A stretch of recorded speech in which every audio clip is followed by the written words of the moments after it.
So, hi everyone, this is Muskan, your mentor of physical science. So, I welcome to you all on the PWIT Jam and CSIR YouTube channel. तो आज हम discuss करने वाले हैं उद्गम series में lecture number 19, जिसमें हम डिस्कस करेंगे स्टैटिस्टिकल मैकेनिक्स में जो हमने लास्ट लेक्चर में कवर किया था पार्टीशन फंक्शन, उस पे बेस्ड कुछ प्रॉब्लम एज वेल एज उसी का एक इम्पॉर्टेंट टॉपिक है दैट इज आइजिंग मॉडल। उसके बारे में आज हम थोड़ी सी बातचीत करेंगे और उसी पे बेस्ड फिर हम प्रॉब्लम्स का डिस्कशन करेंगे। तो चलिए स्टार्ट करते हैं अपने लेक्चर को। जैसा कि मैंने बताया, आज हम जो डिस्कस करेंगे वो करेंगे about the icing model. Icing model में भी जैसे एक पार्टीशन फंक्शन में एक छोटा सा फॉर्मूला होता है, सिमिलरली आइजिंग मॉडल में भी यही है। इसमें बस आपको हैमिल्टोनियन लिखना आना चाहिए। जैसे ही वो निकालना सीख जाओगे, वो लिखना सीख जाओगे, इसके क्वेश्चन भी सॉल्व होने लग जाएंगे। तो यही एक बेनिफिट है इन इंपॉर्टेंट टॉपिक्स का कि एक बार कंसेप्ट अच्छे से क्लियर हो जाता है तो बहुत ज्यादा हमें लंबी चौड़े इसमें कैलकुलेशन नहीं करनी होती। तो इसी के साथ स्टार्ट करते हैं अपने आइजिंग मॉडल को। सबसे पहले समझ लेते हैं थोड़ा सा आइजिंग मॉडल के बारे में। आइजिंग मॉडल बेसिकली हम क्यों डिस्कस करते हैं और किसके लिए डिस्कस करते हैं, अगर मैं वो बोलूं तो ये हम डिस्कस करते हैं जो मैग्नेटिक सिस्टम में फेज ट्रांजिशन होता है उसकी स्टडी है बेसिकली। क्योंकि मैग्नेटिक सिस्टम में जो फेज ट्रांजिशन हो रहा है, मैग्नेटिक सिस्टम में फेज ट्रांजिशन से मतलब पैरामैग्नेटिक से फेरोमैग्नेटिक बन रहे हैं या फिर फेरोमैग्नेटिक से कोई मटेरियल पैरामैग्नेटिक हो रहा है या डाया से पैरा हो रहा है, तो इसमें बहुत ज्यादा रोल होता है टेम्परेचर का एज वेल एज जो हम मैग्नेटिक फील्ड अप्लाई करते हैं। तो इसमें जैसे एक डोमेन थ्योरी दी जाती है मैग्नेटिक सिस्टम को डिस्क्राइब करने के लिए कि जैसे जैसे आप फील्ड को इंक्रीज करते जाओगे, जो आपने एक्सटर्नल मैग्नेटिक फील्ड लगाया है उसको जैसे जैसे आप इंक्रीज करते जाओगे तो क्या होता है, जो भी डोमेन्स बने होते हैं बहुत सारे, उन सब के स्पिन्स जो होते हैं वो एक ही डायरेक्शन में अलाइन होना स्टार्ट हो जाते हैं। तो हम आइजिंग मॉडल में किसके बारे में बात करते हैं बेसिकली, यहाँ पे जैसे अब ये एक डोमेन है, ये एक डोमेन है, इसके यहाँ पे कुछ स्पिन्स प्रेजेंट है, इसके यहाँ भी कुछ स्पिन्स प्रेजेंट है। तो इस बाउंड्री में जो नियर बाय जो स्पिन होते हैं, जो नियर बाय जो स्पिन होते हैं, उसके इंटरेक्शन की वजह से क्या होगा, ये दोनों जो डोमेन होंगे कोलैप्स कर जाएंगे और कुछ टाइम के बाद सारे जो डोमेन्स के अंदर स्पिन है वो मैग्नेटिक फील्ड के डायरेक्शन में अलाइन हो जाते हैं। तो हम आइजिंग मॉडल में क्या पढ़ते हैं बेसिकली, हम पढ़ते हैं interaction of nearby spins, interaction of nearby spins, इसके बारे में हम इसमें पढ़ते हैं। ठीक है, interaction of nearby spins, जो ये मैंने जैसे बताया इस बाउंड्री पे जो नियर बाय में जो स्पिन्स प्रेजेंट है इनके बीच में इंटरेक्शन होगा कि फॉर एग्जांपल पहले एक स्पिन ऐसे था, एक इस डायरेक्शन में था, तो वो इसको इंटरेक्ट करके इनके बीच में इंटरेक्शन होने की वजह से वो क्या करेंगे, दोनों ही मैग्नेटिक फील्ड की डायरेक्शन में अलाइन हो जाएंगे विद ग्रेटर मैग्नीट्यूड। ठीक है, साथ साथ इसमें क्या होगा कि अब ये वाला किसी अनदर नियर बाय के साथ इंटरेक्ट करेगा, फिर वो उसको अपनी डायरेक्शन में अलाइन कर लेगा। तो ऐसे करते करते एक टाइम के बाद पूरा का पूरा जो सिस्टम है, पूरा का पूरा जो मटेरियल है, उसके सारे के सारे जो मैक्सिमम स्पिन्स हैं वो डायरेक्शन ऑफ मैग्नेटिक फील्ड के डायरेक्शन में अलाइन हो जाते हैं। यही होता है, इसी बेसिस पे हमने अपने डोमेन थ्योरी को एक्सप्लेन भी किया हुआ है। तो उसी में जो हम इंटरेक्शन ऑफ स्पिन की बात करते हैं उसी के बारे में हम स्टडी करते हैं बेसिकली आइजिंग मॉडल। ओके, अब दूसरी बात अगर मैं बात करूं तो इसमें अब हम बात करते हैं कि एग्जाम में क्वेश्चन किस टाइप के आते हैं। तो देखो एग्जाम में क्वेश्चन किस टाइप के आते हैं आइजिंग मॉडल में, वहां पे आपको ना स्पिन मेंशन होगी ऐसे कुछ करके SI प्लस माइनस 1। अब हो सकता है इंटरेक्शन 3 स्पिन के लिए दे रखा हो, इंटरेक्शन 2 स्पिन के लिए दे रखा हो, interaction n number off spin के लिए भी हो सकता है, वो कितना भी हो सकता है वो डिपेंड करता है। फॉर एग्जाम्पल जो इसमें मैक्सिमम क्वेश्चन आते हैं वो या तो 2 स्पिन के लिए होते हैं या 3 स्पिन के लिए होते हैं। तो जैसे फॉर एग्जाम्पल हमने लिया 3 स्पिन का एग्जाम्पल, 3 स्पिन का एग्जाम्पल लिया, तो यहाँ पे क्या है, SI का मतलब S1 की वैल्यू +1 भी हो सकती है, -1 भी हो सकती है, S2 की वैल्यू भी +1 भी हो सकती है और -1 भी हो सकती है। सिमिलरली S3 की वैल्यू भी +1 भी हो सकती है और -1 भी हो सकती है। तो अब इसमें क्या होंगे, डिफरेंट डिफरेंट कॉम्बिनेशंस बनेंगे। तो वो डिफरेंट डिफरेंट कॉम्बिनेशंस क्या होंगे, पहले यहाँ हम तीनों को +1 ले लेते हैं। फिर हम क्या करेंगे, मान लो इसको मैंने -1 ले लिया, इन दोनों को +1 लिया है, या इन दोनों को +1 ले लूं, इसको -1 ले लूं, और या फिर इन इसको +1, इसको -1, इसको +1 ले लूं, या क्या पॉसिबिलिटी, अब हम 2 माइनस ले लें, एक प्लस ले ले, या फिर इसको माइनस, इसको प्लस, इसको माइनस, या फिर इसको प्लस, इसको माइनस, इसको माइनस, ठीक है, या फिर हम क्या करें, तीनों को माइनस ले लें। तो ये कुछ डिफरेंट पॉसिबिलिटीज यहाँ पॉसिबल है ना, तो वो हमने सारी बना ली। अब इसके कोरोस्पोंडिंग आपको क्या निकालना होता है, हर का एनर्जी निकालना होता है। वो अब कैसे, या तो बहुत बार हैमिल्टोनियन उसमें गिवन होगा कि आपको हैमिल्टोनियन क्या यूज करना है, और अगर नहीं गिवन होता तो जनरल जो हैमिल्टोनियन हम लिखते हैं इसके अंदर वो होता है -JSISG, एक minute,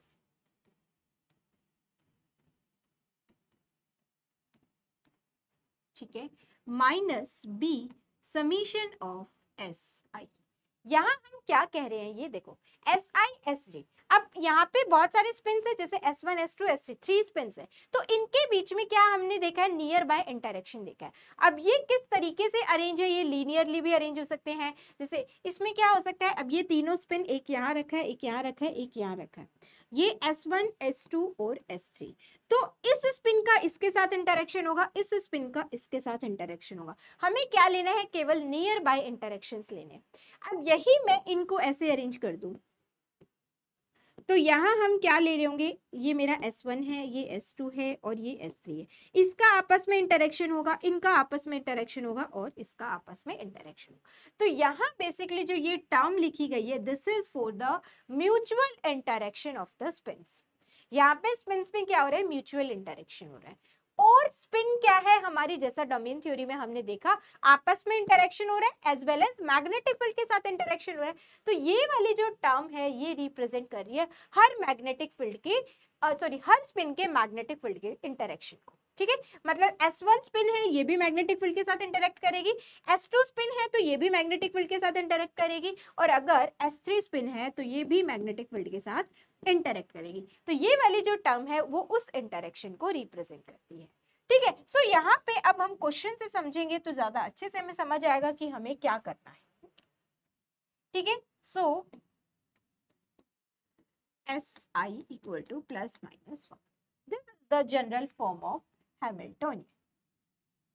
This represent mutual interaction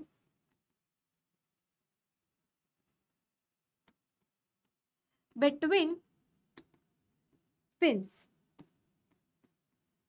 ठीक है, और this term represent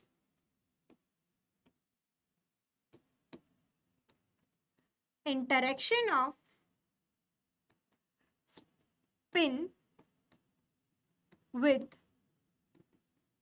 magnetic field, और यहाँ J क्या रिप्रेजेंट करता है, इंटरेक्शन स्ट्रेंथ को रिप्रेजेंट करता है,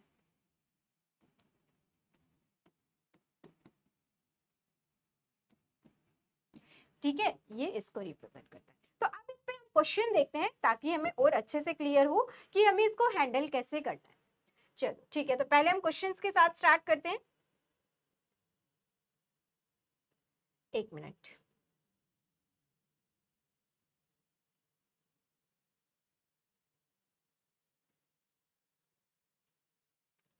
चल, सो this is our question number 1।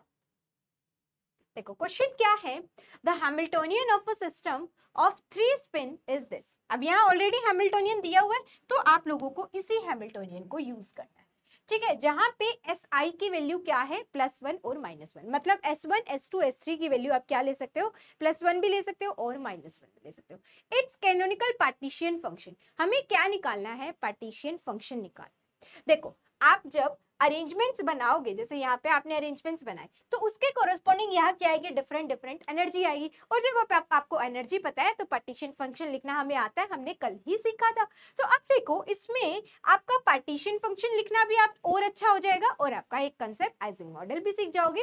इस वजह से ये है कि ये दोनों बहुत ज्यादा लिंक्ड करते हैं टॉपिक को, और अगर आपने आइजिंग मॉडल सीखा है तो आप तभी सीख पाओगे, आइजिंग मॉडल के क्वेश्चन तभी कर पाओगे जब आपको पार्टीशन फंक्शन लिखना आता होगा। और पार्टीशन फंक्शन अगर कुछ दिया है, इसी क्वेश्चन को थोड़ा सा और मोल्ड किया जा सकता है कि डायरेक्ट मैं आपसे पूछ लेती एवरेज एनर्जी क्या होगी, ये सिस्टम दिया है और एवरेज एनर्जी बताओ, तो आपको पार्टीशन फंक्शन लिखना होता और उसके बाद आप एवरेज एनर्जी निकालते। इसी में मैं आपसे पूछ लेती स्पेसिफिक हीट बताओ, तो भी वो आपको पार्टीशन फंक्शन चाहिए। तो अल्टीमेटली आइजिंग मॉडल के क्वेश्चंस को अटेम्प्ट करने के लिए भी हमें पार्टीशन फंक्शन आना चाहिए। तो कल ही हमने सीखा है, आज हम उसका यूज करेंगे फिर से। तो देखो अब यहाँ पे क्या क्या डिफरेंट कॉम्बिनेशन हमारे बन रहे हैं। H equal to J S1 S2 plus S2 S3। पहले हम डिफरेंट कॉम्बिनेशंस बना लेते हैं अपने, जो जो इसमें पॉसिबल है। सो S1 S2 एंड S3, उसके कॉरेस्पॉन्डिंग हम अपनी एनर्जी लिख लेंगे। ठीक है,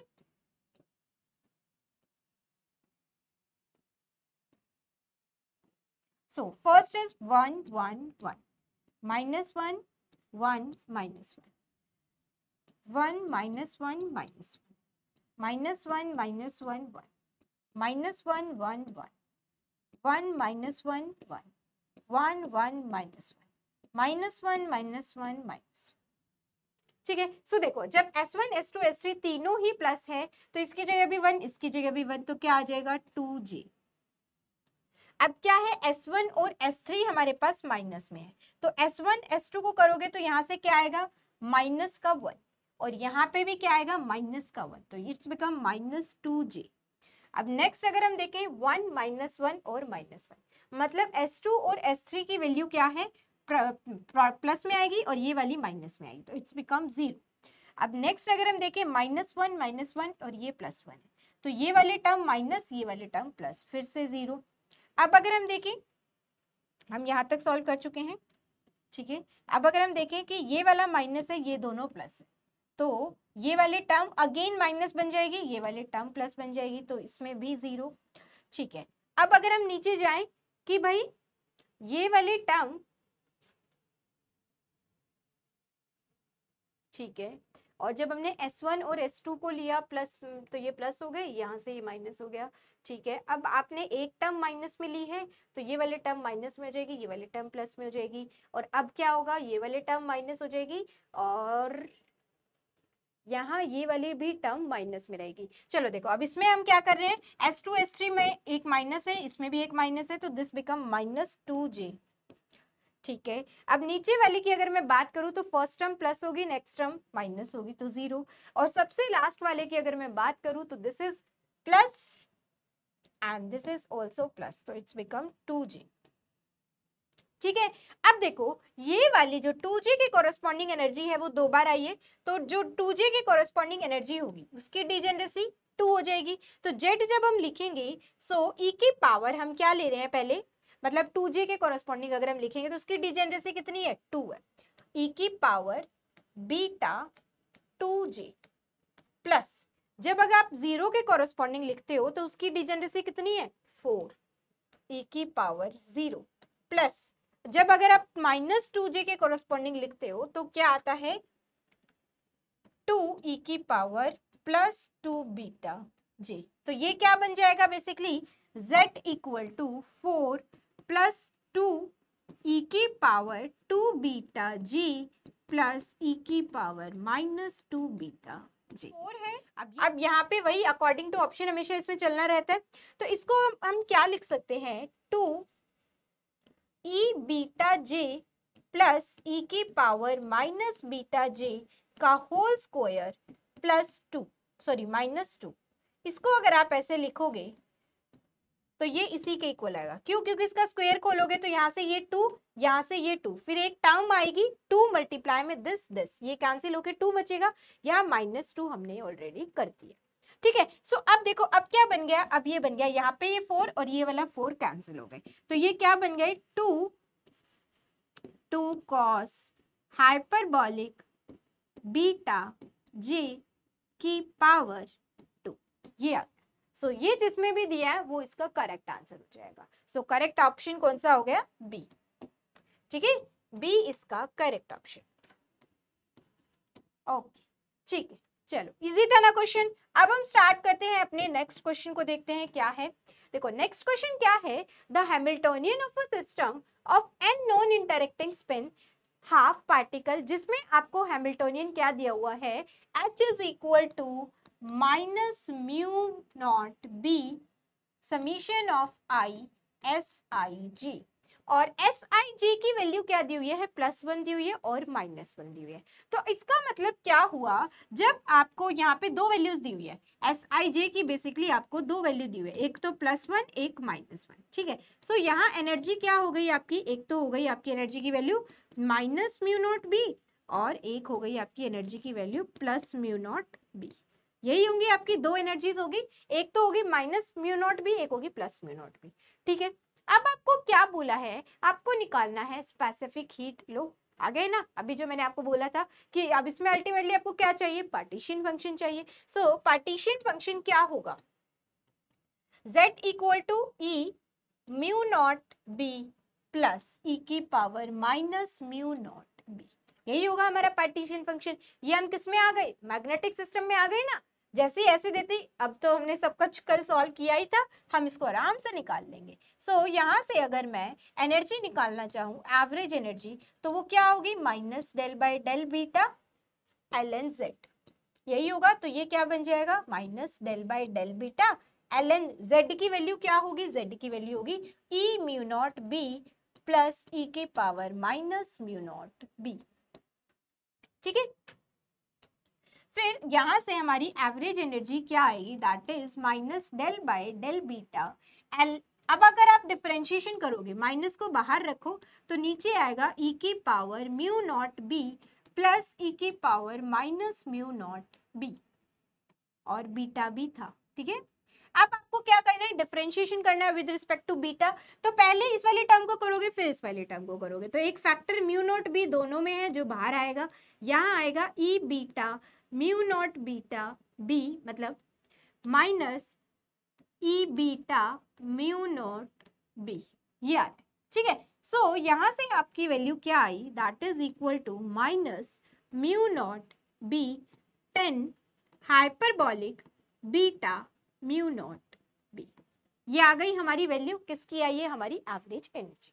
अब आप लोगों को क्या निकालना है, आप लोगों को तो स्पेसिफिक हीट निकालना है। So CV is equal to del E by del T, मतलब अब हमें क्या करना है, इसका टेम्परेचर के रिस्पेक्ट में डिफरेंशिएशन करना है। जब हम इसका टेम्परेचर के रिस्पेक्ट में डिफरेंशिएशन करेंगे, तो यहाँ से क्या आएगा, माइनस म्यू नॉट बी तो बाहर ही रहेगा।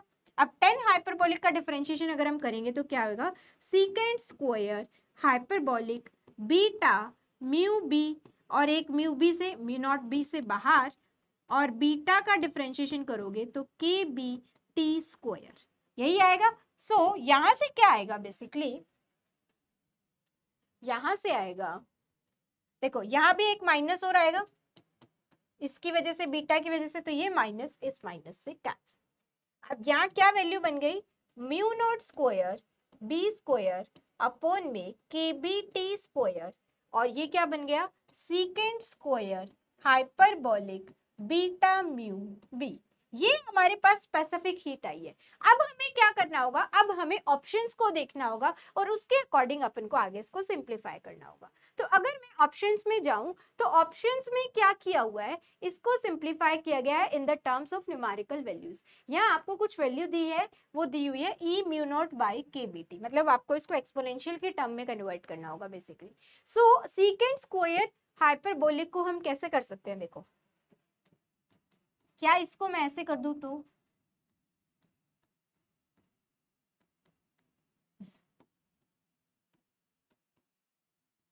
1 अपॉन में cos square hyperbolic beta mu B, ठीक है। अब इसको आप क्या लिख सकते हो, इसको आप लिख सकते हो mu nought square B square K B T square, और कॉस हाइपरबॉलिक को हम एक्सपोनेंशियल के टर्म में क्या लिख सकते हैं, ई की power beta mu B plus E की power minus beta mu B, इसका क्या होगा, स्क्वायर, ठीक है। और इसके अलावा इसमें एक और फैक्टर आएगा अपॉन में 2, तो उसका स्क्वायर अब अगर आप करोगे तो ऊपर क्या आ जाएगा, 4, ये हो गया, ठीक है। अब देखो, अब आपको क्या बोला है, आपको बोला गया है ई म्यू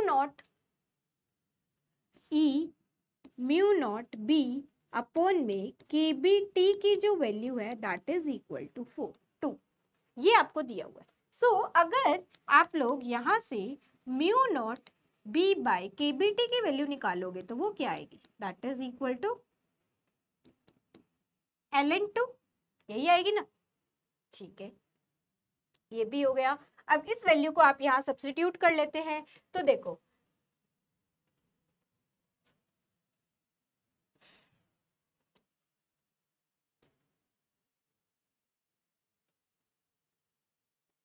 आपका आंसर केबी की फॉर्म में होगा। ठीक है, बिल्कुल सही है।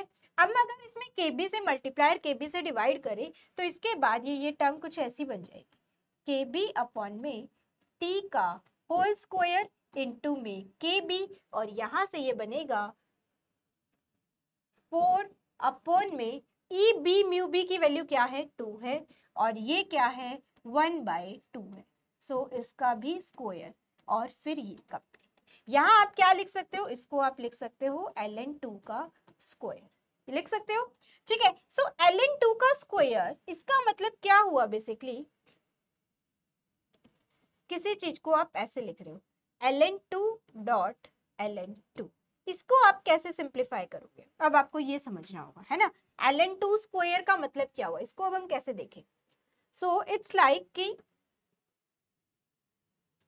ऐसा नहीं है ना ये कि ln m की पावर n है, अगर ऐसा होता तब तो हम कर देते, but this is an ln2 का स्क्वायर, तो वो आंसर आपको उसी के टर्म में दिया हुआ है। चलो इसको तो हमें और सिंप्लीफाई नहीं करना है।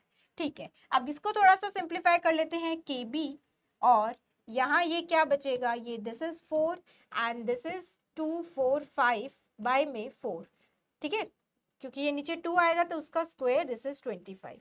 सो इट्स बिकम 16 बाय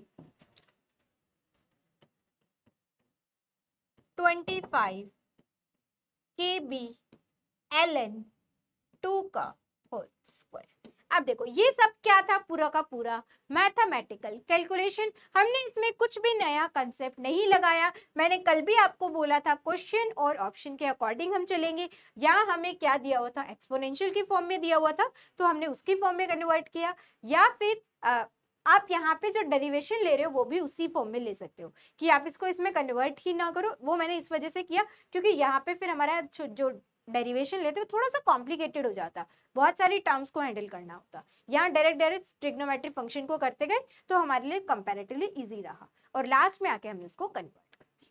ठीक है, सो आंसर आ गया हमारा। So correct option is option D.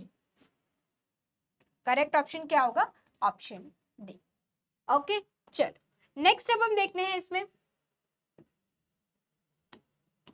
देखो नेक्स्ट क्वेश्चन क्या है, अगेन हमारे पास एक एंसेम्बल है with spin half particle is in contact with a heat bath at temperature T and is subjected to an external magnetic field। ठीक है, अब यहाँ पे क्या बोला है, each particle can be one of the two quantum state। यहाँ पे हमारे पास दो एनर्जी स्टेट है, जिसमें से एनर्जी जो है एक की एनर्जी प्लस एप्सिलॉन, दूसरी की एनर्जी माइनस एप्सिलॉन नॉट है। अगर mean energy particle is minus epsilon by 2 then free energy per particle आपको बता दें। देखो यहाँ आपको दो चीजें गिवन है, E1 की वैल्यू है प्लस एप्सिलॉन नॉट, E2 की वैल्यू है माइनस एप्सिलॉन नॉट। इसके अलावा आपको क्या दिया हुआ है, एवरेज एनर्जी आपको दी हुई है that is minus epsilon by 2। ठीक है, इसके अलावा आपको निकालना क्या है, फ्री एनर्जी निकालनी है दैट इज माइनस के B T L N Z, ये आपको निकालना है। और हम जो ये निकालते हैं वो कैसे निकालते हैं, minus del by del beta L N Z से निकालते हैं। ठीक है, सो आपको क्या करना होगा, बेसिकली यहाँ पे कहीं भी आंसर में है ना हमें एक्सपोनेंशियल की कोई वैल्यू नहीं दिखाई दे रही है, इसका मतलब आपको सिंप्लीफाई तो करना ही करना। सो पहला हमारा काम पार्टीशन फंक्शन लिख लेते हैं। सो पार्टीशन फंक्शन क्या होगा, e की power beta epsilon not plus e की पावर माइनस बीटा एप्सिलॉन, ये होगा हमारा पार्टीशन फंक्शन। अब हम निकाल लेते हैं इसकी average energy. This is all about according to question.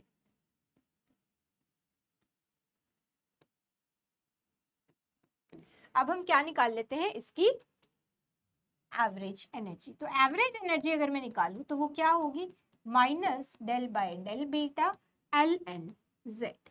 So minus del by del beta L N Z की वैल्यू क्या है, E beta epsilon not plus E की power minus beta epsilon nought, यही है। अब यहां से देखो क्या आएगा, हम क्या कर रहे हैं, इसका डिफरेंशिएशन कर रहे हैं। इसका डिफरेंशिएशन अगर आप करोगे तो beta epsilon not plus E की power minus beta epsilon not नीचे एज इट इज आएगा। अब ऊपर क्या आएगा, बीटा के रिस्पेक्ट पे डिफरेंशिएशन कर रहे हो तो एप्सिलॉन नॉट बाहर ही आएगा, सब में आएगा क्योंकि। So beta epsilon naught minus E की पावर बीटा एप्सिलॉन, ठीक है, that is this.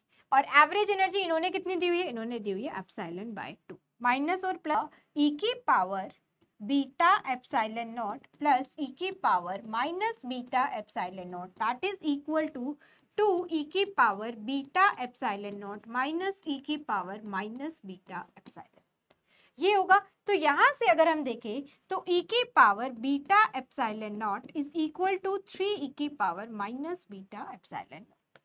So it's become e की power 2 beta epsilon nought equal to 3। So यहाँ से क्या बन जाएगा, e की power beta epsilon nought equal to root 3, ठीक है। सो अब हमें क्या निकालना है, इसमें हमें निकालना है फ्री एनर्जी। तो फ्री एनर्जी क्या होता है, माइनस के B T L N Z, और जेड की वैल्यू e की power beta epsilon not plus e की power minus beta epsilon not.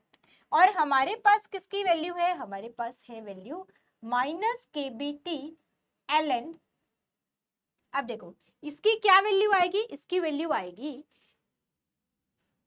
ई की power beta epsilon not. Beta epsilon not क्या आया हमारा, रूट 3 आया प्लस, और अगर हम देखें ई की power minus beta epsilon not क्या है, तो ई की power minus beta epsilon not होगा हमारा 1 बाय रूट 3, ठीक है। सो अब अगर हमें केबीटी की वैल्यू निकालनी हो तो वो हम यहां से निकाल सकते हैं। वो वैल्यू क्या होगी, basically this is epsilon not upon में KBT equal to 1 by 2 ln3। so this is equal to कि kbt will be equal to 2 epsilon naught upon में ln3, ये हमारी वैल्यू, ठीक है। सो यहां से अगर आप इसको सिंप्लीफाई करोगे तो kbt की वैल्यू क्या आई है, माइनस 2 epsilon naught upon में ln3, और यहाँ पे एक ln ऑलरेडी है, और this become root 3 and this is 3 plus 1, so 4 by root 3। तो ये हमारा आंसर आ रहा है ln 4 बाय रूट 3 अपॉन में ln 3 और मल्टीप्लाई में माइनस 2 एप्सिलॉन। तो ऐसा ही हमें ऑप्शन नंबर ई में दिया हुआ है। सो देखो हमने जो पहले गलती की थी वो थोड़ा सा एरर था, बट उस चीज को अब हम छोड़ते हैं। देखो क्वेश्चन को कैसे सॉल्व करना था, इसमें क्या दिया हुआ था, हमारे पास E1 E2 ये सारी वैल्यूज दी हुई थी। हमने एवरेज एनर्जी निकाली और फिर हमने इसकी गिब्स फ्री एनर्जी निकाली, और उसके बाद इसमें जो कैलकुलेशन हमने की है वो कुछ इस टाइप से, ठीक है। चल ओके, नेक्स्ट क्वेश्चन देखते हैं हम, ठीक है। नेक्स्ट क्वेश्चन क्या है, consider 3 Ising spins of at the vertices of a triangle which interact with each other with a ferromagnetic Ising interaction of strength G, ठीक है। अब देखो यहाँ पे क्या दिया हुआ, वर्टिसेस ऑफ अ ट्रायंगल, मैंने जैसे अभी आपको स्टार्टिंग में बताया था ना, this is S1 S2 and S3, ये इंटरेक्शन होगा, ये वाला इंटरेक्शन होगा और ये वाला इंटरेक्शन। तो अगर हम हैमिल्टोनियन लिखना चाहें तो क्या होगा, माइनस जे S1 S2 plus S2 S3 plus S1 S3, ये होगा। अब हमें अगेन वही अरेंजमेंट्स बनाने होंगे, क्योंकि हमारे पास जो S1 और यहाँ बेसिकली मेंशन नहीं है, बट होता ये है कि SI जो वैल्यू होती है S1 S2 की, वो क्या होती है, S1 S2 की वैल्यू होती है प्लस माइनस। हमें निकालना क्या है, सिंपल सा पार्टीशन फंक्शन निकालना है। तो अगेन हमें बस वही अरेंजमेंट्स करने होंगे, S1 S2 और S3, और फिर यहाँ हमारा आ जाएगा H।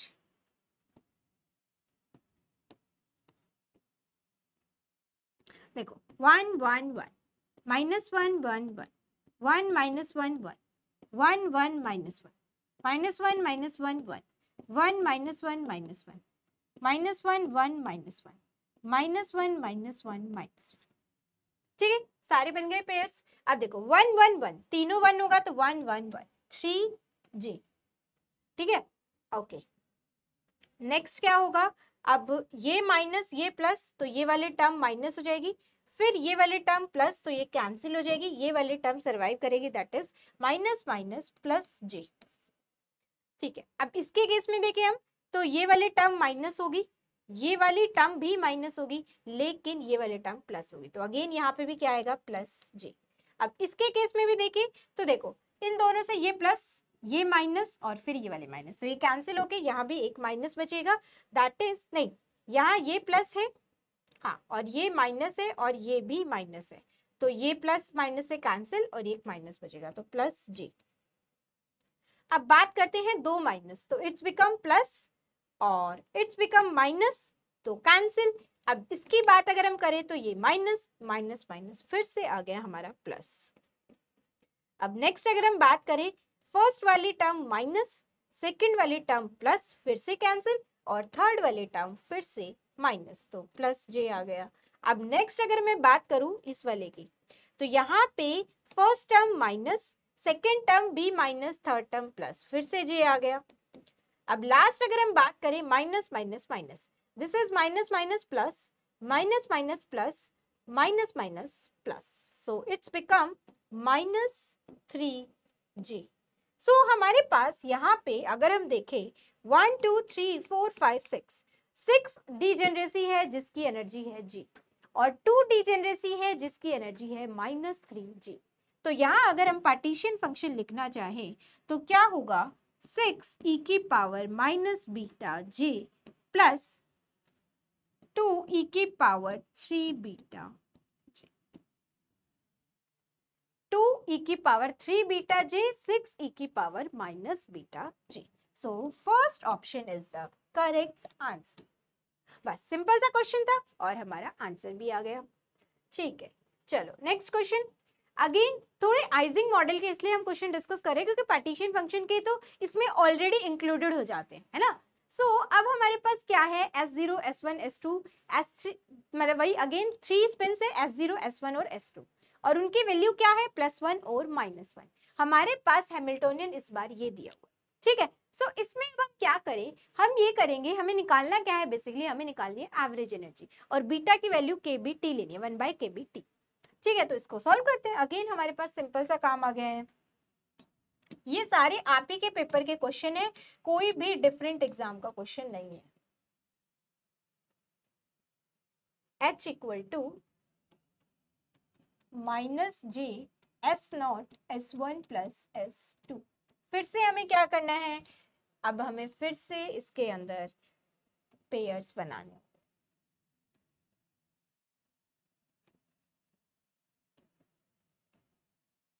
ठीक है, सो this is S0 S1 S2 और ये हमारा हैमिल्टन। S0 क्या होगा 1 1 1 -1 1 1 1 -1 1 1 1 -1 -1 -1 1 1 -1 -1 -1 1 -1 -1 -1 ठीक।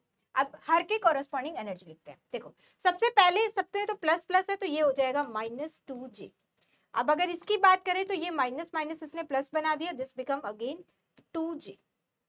ये प्लस है तो ये तो बाहर प्लस रहेगा, ये माइनस ये प्लस ये कैंसिल होगा, चलो 0। अब नेक्स्ट अगर हम बात करें S1 और S2 अगेन प्लस माइनस हो गए तो फिर से 0। अब अगर हम फिर से देखें S1 और S2 प्लस माइनस हो गए तो फिर से 0। अब अगर हम देखें S1 और S2 दोनों माइनस माइनस है तो -2 आएगा और ये +1 है तो माइनस माइनस +2j होगा। ठीक है भाई, अब अगर हम देखें प्लस माइनस हो गए फिर से 0। अब यहाँ पे फिर से क्या है माइनस माइनस तो ये आएगा -2g क्योंकि ये वाला माइनस इस माइनस को कैंसिल कर दे रहा है। तो यहाँ पे अगर मैं पार्टीशन फंक्शन लिखूं तो पार्टीशन फंक्शन पहले हम लिख लेते हैं 0 के कॉरेस्पॉन्डिंग जिसकी डिजेनरेसी कितनी है 1 2 3 4, g की वैल्यू 4। सो 4 e की पावर 0 प्लस, अब क्या ले लेते हैं हम, 2 e की पावर 2 बीटा j प्लस, फिर हम क्या ले लेते हैं 2 e की पावर -2 बीटा j।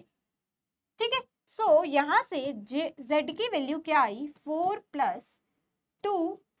अब इसको आप क्या लिख सकते हो अगर हम ध्यान से देखें, so it's can be written as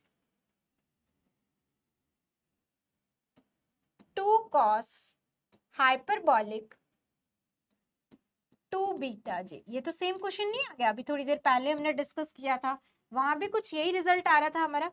एक मिनट चेक कर लेते हैं कहीं हमने दो सेम क्वेश्चन, नहीं वो सेम नहीं है, रिजल्ट पूछने का तरीका सेम है। देखो यहाँ आंसर 2 बीटा j की फॉर्म में दिया हुआ है, तो हमारा आंसर कौन सा मैच कर रहा है इस वाले में।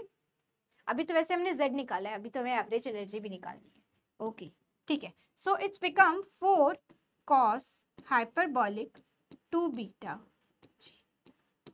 ये आया है हमारी। अभी तो ये हमारा पार्टीशन फंक्शन आया, हमें एवरेज एनर्जी भी निकालनी। सेम प्रोसेस चल रहा है ना, लेकिन इसको कन्वर्ट नहीं करना, हमने देख लिया सारे ऑप्शन 2 बीटा जे में।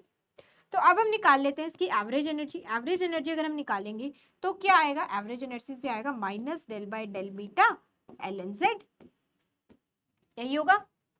सो एल एन जेड आएगा, तो एल एन वाली टर्म है तो यहाँ कॉस हाइपरबोलिक है ना। सो इट्स बेटर कि चलो हो जाएगा, फिर भी हो जाएगा, कोई प्रॉब्लम नहीं है।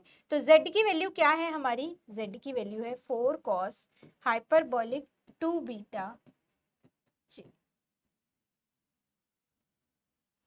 ठीक, हाँ। सो अब अगर इसको हम डिफरेंशिएशन करें, तो डिफरेंशिएशन करेंगे तो क्या आएगा नीचे 1 बाय cos हाइपरबॉलिक 2 बीटा जी, और cos का डिफरेंशिएशन करोगे तो क्या आएगा साइन हाइपरबॉलिक 2 बीटा जी।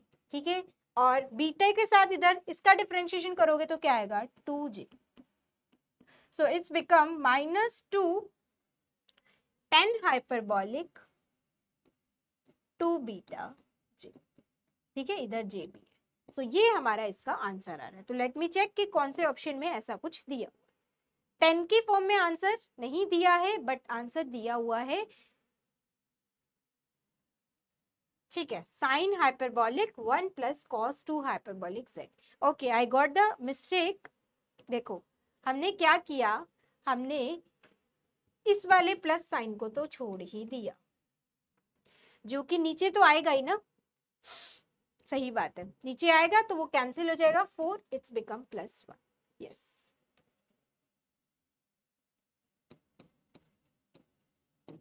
ठीक है,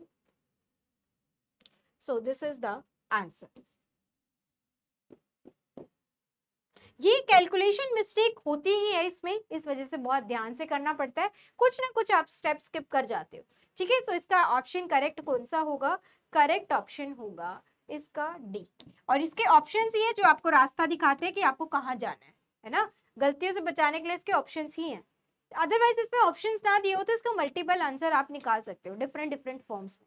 मल्टीपल आंसर से मतलब डिफरेंट डिफरेंट फॉर्म में आप इसके आंसर्स निकाल सकते हो। अब जैसे इसको आपने अभी हमने निकाला था, वहां पे तो खैर हमने +1 फैक्टर को स्किप कर दिया था, अदरवाइज आप इसको एक्सपोनेंशियल के टर्म में भी निकाल सकते हो। फिर वहां पे आपको कोई वैल्यू दे दी जाएगी तो फिर उसका थोड़ा डिफरेंट आंसर आ जाएगा। तो अगर आप ध्यान से देखो तो इसमें क्वेश्चन को अलग बनाने के लिए बस क्या करते हैं, कहीं किसी की वैल्यू दे देते हैं और कुछ आंसर न्यूमेरिकल वैल्यू में आता है, कुछ तुम्हारे ट्रिग्नोमेट्री फॉर्म में आते हैं, कुछ एक्सपोनेंशियल फॉर्म में आते हैं। अल्टीमेटली करते तो हम वही z के साथ, जो हमारा एक सिंपल सा फॉर्मूला है समीशन ऑन डीजेनरेसी मल्टीप्लाई में e की पावर -β e। ठीक है, और एक फॉर्मूला हम जो यूज कर रहे हैं वो आइजिंग मॉडल का है, दैट इज हैमिल्टनियन, वो भी बहुत सारे क्वेश्चंस में तो गिवन भी है ना। सो ये हुआ। इसके बाद नेक्स्ट क्वेश्चन अब हम देख लेते हैं। नेक्स्ट क्वेश्चन क्या है, नेक्स्ट क्वेश्चन है a close system having 3 non degenerate energy level with energy E equal to 0 plus minus epsilon is at temperature T for epsilon equal to 2 kBT. The probability of finding the system in the state with energy E equal to 0. देखो यहाँ पे क्या दिया हुआ है, non degenerate energy levels है, हमारे पास 3 एनर्जी लेवल्स है basically. E1 equal to 0, E2 equal to plus epsilon, E3 equal to minus epsilon. ये आप लोगों के पास 3 एनर्जी लेवल्स, ठीक है। अब आपको दिया क्या है, आपको दिया ये हुआ है epsilon is equal to 2 kBT। आपको निकालना क्या है, आपको निकालना है probability having energy is equal to 0। अरे सिंपल है, कल ही हमने समझा है प्रोबेबिलिटी किसी भी स्टेट में निकालनी होती है, तो हम कैसे निकालते हैं। अब देखो नॉर्मल बिल्कुल बेसिक फॉर्मूला सोचो प्रोबेबिलिटी का, क्या होता है, फेवरेबल आउटकम अपॉन में टोटल पॉसिबल आउटकम। यहाँ फेवरेबल आउटकम क्या होगा, इसमें आने की क्या प्रोबेबिलिटी है, तो इसमें आने की प्रोबेबिलिटी हम पार्टीशन फंक्शन केवल इस स्टेट का लिखेंगे और अपॉन में टोटल पार्टीशन फंक्शन से उसको डिवाइड कर देंगे, हमें उसकी प्रोबेबिलिटी मिल जाएगी। सो इस स्टेट का पार्टीशन फंक्शन अगर मैं लिखूं तो क्या होगा, e की पावर 0 बीटा, और नीचे क्या होगा, नीचे होगा भाई 1 प्लस e की पावर 0 बीटा, 1 प्लस e की power epsilon beta plus e की पावर माइनस बीटा एप्सिलॉन, ठीक है। सो इट्स बिकम 1 प्लस 1 अपॉन में 1 प्लस, अब देखो आंसर की डिमांड क्या है, अगेन हमें इसको ट्रिग्नोमेट्रिक फंक्शंस में कन्वर्ट करना है, तो इसको हम कन्वर्ट कर सकते हैं। This become 2 cos hyperbolic beta epsilon, और एप्सिलॉन की वैल्यू क्या है 2 kBT और बीटा क्या होता है kBT, तो कैंसिल 1 by kBT से kBT cancel, so this become 1 plus 2 cos hyperbolic, देखो बीटा की वैल्यू क्या होती है 1 by kBT और एप्सिलॉन की वैल्यू क्या है 2 kBT, तो ये कैंसिल, तो यहां से क्या आ गया 1 अपॉन में 1 plus 2 cos hyperbolic 2, this is probability for E equal to 0। ये जिसमें भी दिया है that is the correct answer. So 1 plus 2 cos hyperbolic 2 एक ही ऑप्शन में है, that is option number A. So this is the correct answer. चलो एक लास्ट क्वेश्चन और डिस्कस कर लेते हैं, फिर इसके बाद हम इसको एंड करेंगे। देखो द नंबर ऑफ वेज, अब आपको समझ आ गया है कि कैसे हम इसको यूज करना है, तो ये वाली क्लास और इससे पहले वाली क्लास दोनों देखोगे तो ये वाला टॉपिक आपका प्रिपेयर हो जाएगा बहुत ही अच्छे तरीके से। The number of ways of distributing 11 indistinguishable bosons in 3 different energy level is, देखो नंबर ऑफ पार्टिकल्स कितने हैं हमारे पास, नंबर ऑफ पार्टिकल्स हैं हमारे पास 11, एनर्जी लेवल्स क्या है GI की वैल्यू क्या है 3 है, ठीक है। आपको क्या निकालना है, नंबर ऑफ वेज निकालने हैं, मतलब माइक्रो स्टेट्स निकालने। बोसोन्स के केस में क्या पढ़ा था हमने, NiGi -1 का फैक्टोरियल अपॉन में Ni factorial Gi -1 factorial, Ni plus Gi 11 plus 3 14 minus 1 13 factorial upon में 11 फैक्टोरियल अब G माइन 2 फैक्टोरियल। अब देखो, अब ये चाहते भी नहीं कि तुम इसको सोल्व करो, सीधा सीधा आंसर ऑप्शन सी करेक्ट हो गया भाई, ठीक है, ऑप्शन सी करेक्ट हो गया। चलो भाई ठीक है, चलो एक क्वेश्चन आपके होमवर्क के लिए है, इसको ट्राई करना और कमेंट सेक्शन में कमेंट करना कि इस क्वेश्चन का आंसर आप लोगों का क्या आता है। Okay, now this is your homework question, इसको ट्राई करना और कमेंट सेक्शन में कमेंट करना। बस आपको क्या निकालना है, मीन वैल्यू निकालनी है S3 की in equilibrium. This mean value कैसे निकालोगे S3 की, थोड़ा सा आइडिया दे देती हूँ। जैसे देखो, जब आप इसको अरेंज करते हो तो यहाँ पे आपके पास क्या आता है, S3 के पास +1 भी आता है, -1 भी आता है, क्योंकि यहाँ पे प्लस और 1 और -1 ही है। तो S3 की जब मीन वैल्यू निकालोगे तो +1 आने की क्या प्रोबेबिलिटी है, +1 आने की क्या प्रोबेबिलिटी है, ये आपको निकालना। तो +1 के कोरोस्पॉन्डिंग जितनी भी एनर्जीज होंगी उसको यूज करना और -1 के कोरोस्पॉन्डिंग जितनी भी एनर्जीज होंगी उसको यूज करना। देखो मैं थोड़ा सा आइडिया देती हूँ इस वाले क्वेश्चन से। जैसे देखो, अब ये है, जैसे इसमें S3 के पास -1 कहाँ आ रहा है, 1 2 3 4, तो इनके कोरोस्पॉन्डिंग फेवरेबल आउटकम्स में जो प्रोबेबिलिटी निकालोगे तो इसकी एनर्जी लिखोगे, इसकी एनर्जी लिखोगे, इसकी एनर्जी लिखोगे, इसकी एनर्जी लिखोगे, डिवाइडेड में कर दोगे इन टोटल की एनर्जी से, फिर आप निकालोगे प्रोबेबिलिटी फॉर +1, तो तब आप इसकी एनर्जी लिखना, इसकी एनर्जी लिखना, इसकी एनर्जी लिखना और इसकी एनर्जी लिखना, फिर इसको डिवाइड कर देना टोटल से और उसको सॉल्व करते जाना, आप लास्ट रिजल्ट पे पहुंच जाओगे। क्लियर? सो इतना ही था। अब आपका ये टॉपिक जो है पार्टीशन फंक्शन से बेस्ड वो बिल्कुल क्लियर हो जाएगा। अब इतने क्वेश्चंस करने के बाद अब जो प्रीवियस ईयर के बाकी बचे हुए क्वेश्चंस है वो आप लोग ट्राई करना। सारे क्वेश्चंस आपसे 1 बाय 1 सोल्व होते जाएंगे। बस थोड़ा सा ध्यान रखना अपनी मैथमेटिकल कैलकुलेशन का, वो मिस्टेक किसी से भी हो सकती है। सो एक बार में नहीं हो रहा है, 2 बार में हो जाएगा, पर ट्राई करते रहना। जब तक किसी क्वेश्चन पे अटक रहे हो और लगे रहोगे जब तभी आप कुछ सीख पाओगे। अगर आपके अंदर ये एटीट्यूड रहा कि नहीं हो रहा तो छोड़ दो, तो वो बच्चा कभी नहीं सीखता और ये एटीट्यूड होना भी नहीं चाहिए। आपका एटीट्यूड ही यही होना चाहिए। अगर आप एक एग्जाम को टारगेट कर रहे हो कि आप कोई क्वेश्चन सॉल्व कर रहे हो सकता है उस टाइम पे ना सॉल्व हो, तो उसमें लगे रहो, देखो कहाँ आप गलतियां कर रहे हो। कभी कभी क्या होता है, गलती हमारे सामने होती है तब भी हमें दिखाई नहीं देती, तो उस टाइम हमें क्या करना चाहिए, थोड़ा सा रिलैक्स करो, 5-10 मिनट बाद देखो उस क्वेश्चन को, बट जब तक लगे रहो तब तक तुम्हारा सोल्यूशन नहीं आ जाता। ठीक है, तो अगर ये एटीट्यूड अगर आपके पास है तो ये समझ लो आप बहुत ही सही जा रहे हो और एक दिन आपका पेपर क्लियर हो ही जाएगा, बहुत अच्छी रैंक से, बहुत अच्छे मार्क्स से। बस आपका एटीट्यूड यही होना चाहिए हर प्रॉब्लम को लेके कि हमें इस पे लगे रहना है, इसको सॉल्व करके ही छोड़ना है। ठीक है, ये एटीट्यूड है तो आप इसमें सीखोगे भी बहुत कुछ। इसमें हम ये सीखते हैं कि हम कहाँ कहाँ गलतियां कर सकते हैं। तो जब आप एग्जाम में पेपर सॉल्व करते हो तो आप उन गलतियों को अवॉइड करते हो कि हाँ, जब मैं प्रैक्टिस कर रहा था या कर रही थी तो ये गलतियां मुझसे हो रही थी, तो मैं वो चेक कर लेता हूँ, क्या पता मैंने वो गलतियां की हो, वहां पे मेरा मिस्टेक आ रहा हो। तो इससे आप ये चीजें बहुत ज्यादा सीखते हो। तो इसलिए ये वाला एटीट्यूड हर स्टूडेंट का होना चाहिए अपनी प्रिपरेशन के ड्यूरेशन में। So thank you so much, मिलते हैं नेक्स्ट लेक्चर में, उसमें हम डिस्कस करेंगे कुछ थर्मोडायनामिक्स के भी मोस्ट इंपॉर्टेंट टॉपिक्स के बारे में।